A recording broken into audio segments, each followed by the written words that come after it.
Vous connaissez son visage, vous connaissez son engagement, vous connaissez son énergie. Indéfectible, évidemment, Ambroise.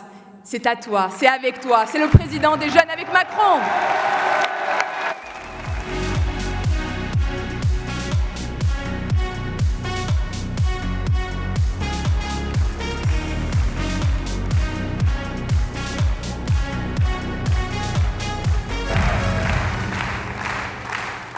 Chère Sarah, merci de ton engagement sans faille au service de notre jeunesse. Merci du dynamisme que tu y mets. Je suis presque jaloux de voir que tu as mis dans cette salle une énergie incroyable, à la hauteur de ce que tu fais pour les jeunes dans notre pays, après le travail qu'a fait Gabriel avant toi. C'est un plaisir de te retrouver ici parce que la semaine dernière, nous étions, cher François Bayrou, chers membres du MoDem et ministre Marc Fesneau, j'en vois plusieurs dans la salle, nous étions ensemble à Guidel. Et puis, chère Sarah, nous étions aussi la semaine d'avant en train de coller. Et puis la semaine encore avant en train de tracter parce que c'est aussi la beauté de notre maison commune. On ne se quitte plus.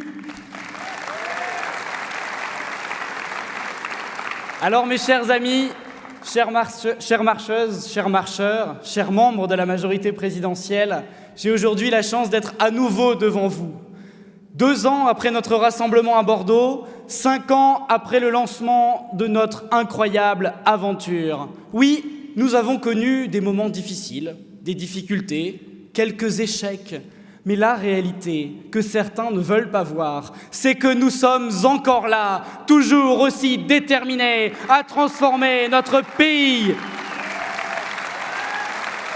Pendant que certains dans cette rentrée, et ça a été dit, parlent de primaire semi-ouverte, primaire ouverte, congrès fermé, on n'y comprend plus rien, ça n'intéresse personne, pendant que certains se parlent entre eux avec des polémiques absolument stériles sur les prénoms de nos compatriotes, sur la déconstruction des hommes, sur tout un tas de sujets qui ne méritent pas notre attention. Nous sommes là et nous parlons à qui? Nous parlons aux Français parce que, et tu l'as rappelé, cher Richard, c'est l'ADN de notre majorité. Aller à la rencontre des Français, leur parler, leur demander ce qu'ils veulent pour leur pays, pour le faire ensuite, c'est notre démarche.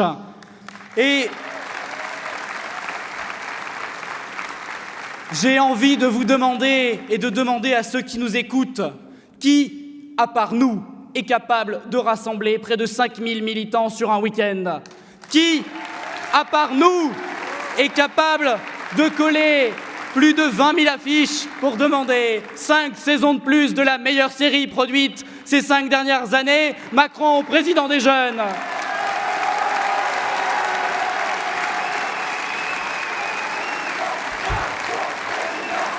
Et qui, à part nous, est capable d'organiser des centaines de tractages pour distribuer des milliers de tracts pour dire que nous revendiquons, oui, 5 ans de plus.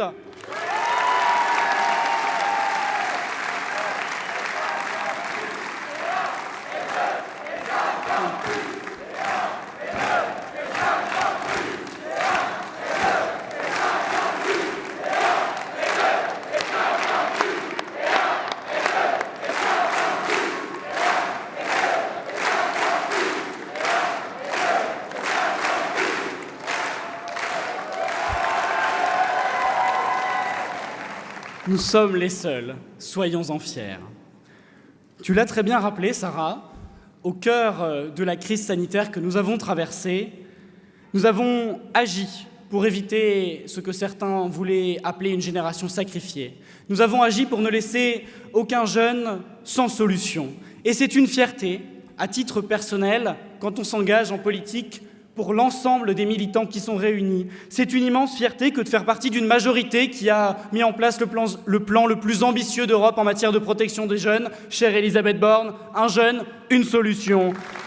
C'est une immense fierté d'avoir porté, avec les jeunes avec Macron et le soutien de l'ensemble de la majorité, l'extension des repas à 1 € au Crous pour tous les étudiants. Cher Frédérique Vidal, 14 millions, ça a été dit, redit, mais ça change concrètement le quotidien des jeunes. Et c'est une immense fierté, et je vous le dis aussi, de voir que les jeunes, dans cette crise, ont montré l'exemple lorsqu'ils ont pu se vacciner. Ils l'ont fait massivement. Notre génération est au rendez-vous. Mais nous n'avions pas attendu cette crise pour agir, et ça a été dit et redit. Je vais aller rapidement dessus, mais je veux simplement vous rappeler qu'il y a au fondement de notre engagement une valeur, un objectif, l'égalité des chances. L'égalité des chances, c'est permettre à 300 000 élèves de bénéficier de cours, d'apprendre à lire et à écrire correctement, cher Jean-Michel, parce qu'il y a le dédoublement des classes. L'égalité des chances, c'est faciliter l'accès à la culture, chère Roselyne, qui n'est pas avec nous, mais qui était là hier par vidéo, avec l'extension du pass culture. L'égalité des chances, c'est l'accès à la transition écologique, parce que oui, les jeunes particulièrement sont ceux qui ont le plus de mal à faire face au dérèglement climatique. L'égalité des chances, c'est toutes les actions que nous menons ensemble dans ce gouvernement, dans cette majorité. Et j'ai envie de vous dire que l'égalité des chances, et je le dis à tous ceux qui viennent, comme moi, de la gauche de cette majorité, l'égalité des chances, avec un plaisir non dissimulé, c'est aussi de faire ce que certains avaient promis qu'ils feraient et qu'ils n'ont pas fait, c'est ouvrir la PMA à toutes les femmes et doubler le congé paternité.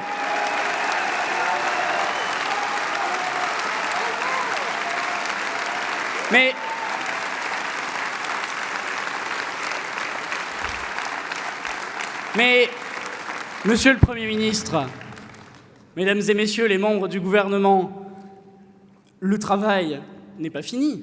Il nous reste 7 mois. Nous devons utiliser chaque minute de ces 7 mois afin de changer le quotidien et les perspectives de notre jeunesse, afin de poursuivre notre combat en faveur de l'émancipation, afin de combattre les déterminismes sociaux. Il est de notre responsabilité de continuer à porter des avancées majeures pendant les mois qu'il nous reste, en créant ce revenu d'engagement tant attendu, qui protégera financièrement des jeunes en difficulté, qui les formera et, oui, je le rappelle, les ramènera vers l'emploi. En transformant, comme nous l'avions promis, un système de bourse et d'aide sociale étudiante qui est aujourd'hui illisible et injuste. Nous avons encore du travail.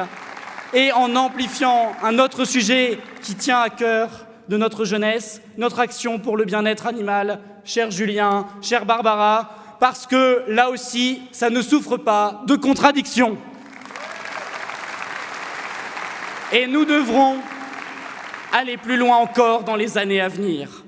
La période qui s'ouvre, la crise que nous venons de vivre, ouvre de nouveaux horizons, nous invite à tracer de nouvelles frontières pour le progrès, pour tenir notre promesse originelle, celle de la fin de l'assignation à résidence, en permettant à chaque jeune de mener sa transition écologique à la hauteur de l'engagement qui est celui de notre génération, en mesurant la profonde inégalité de naissance qu'est l'héritage, cher Jean-Marc, et en agissant contre les destins empêchés dès le premier jour, en rapprochant les collégiens et les lycéens du monde de l'entreprise, des acteurs locaux, et en cessant de penser l'orientation scolaire comme des fiches métiers. Nous avons là aussi du travail, en transformant, cher François Bayrou, notre modèle démocratique, parce qu'il est inacceptable que des jeunes aujourd'hui s'abstiennent toujours aussi massivement.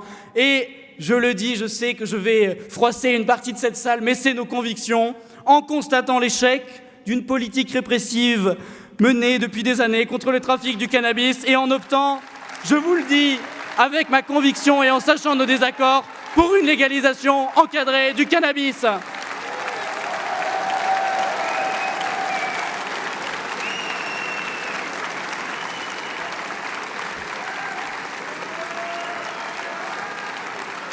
Alors,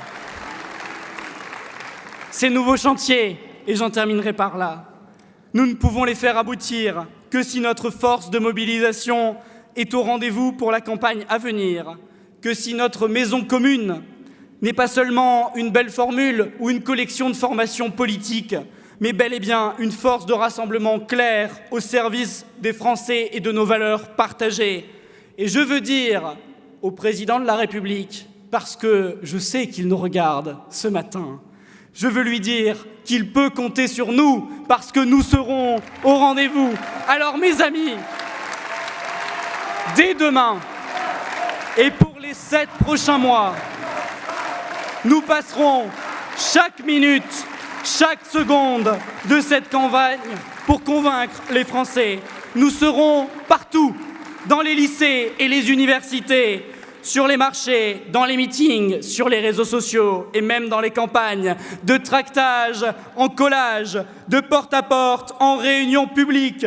Nous n'aurons pas un seul instant de répit parce que nous avons, entendez-moi bien, un seul objectif, que le visage qui s'affiche à 20h le 24 avril 2022 soit celui d'Emmanuel Macron.